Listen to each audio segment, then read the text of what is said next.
এবং 14টা অঞ্চল থেকে আগত সাধারণ মানুষ যারা এই মিছিলকে সার্থক রূপ দিয়েছেন, মাননীয় বাঙালিদের মতো বাংলায় যারা কথা বলে তাদের উপরে অত্যাচার করছে।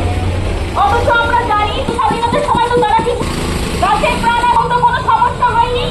আজকে বাঙালি ভারতবর্ষের জাতীয় সঙ্গীত ঠাকুর, তিনি নানা ভাষা নানা কমিশন তার নিরপেক্ষ ভূমিকা নেওয়া উচিত। জেনে রাখুন 2002 সালে যারা ভোটার লিস্টে নাম আছে আর যারা 2004 সালে যাদের 21 বছর বয়স হচ্ছে 25-এ, তারা নাকি ভোটার লিস্টে অ্যাপ্লাই করতে গেলে মোদি আর নির্বাচন কমিশন মিলে 11টা ফর্দ দিয়েছে। কিন্তু বাংলা ভাষা বলার জন্য তাদেরকে আটক করা হচ্ছে, তাদেরকে ডিটেনশন ক্যাম্পে রাখা হচ্ছে। আবার কখনো বাঙালি বাংলা ভাষা কিন্তু তাদের বাংলাদেশে পুশব্যাক করা হচ্ছে। বাঙালি বাংলা ভাষা মানে তারা হচ্ছে বাংলাদেশি নয়, এটা চিরন্তন সত্য।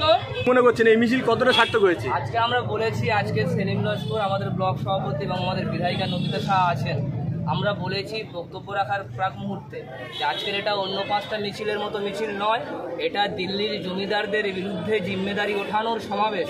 এবং সেই সমাবেশে আজকের আমাদের প্রায় কমপক্ষে 15,000 লোকের সমাগমে আমরা এই মিছিল করেছি এবং আমরা আশা করছি এই মিছিলের অনুরণন আগামী দিন দক্ষিণ 24 পরগনায় চলবে।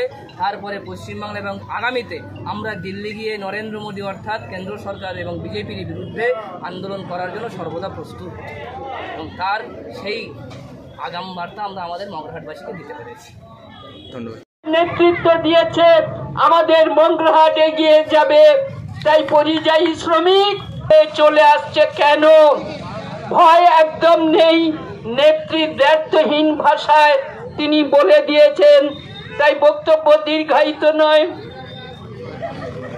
বিরোধীরা জোট করেছে, তাই দেখা যাচ্ছে নরেন্দ্র মোদী চমকে গিয়েছে, তাই নরেন্দ্র মোদী আর চলবে না।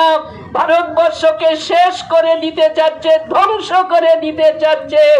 তাই আমাদের অতীত দিনের যারা বিপ্লবী ছিল তাদের সম্মান যাতে বজায় থাকে, আমাদের নেতা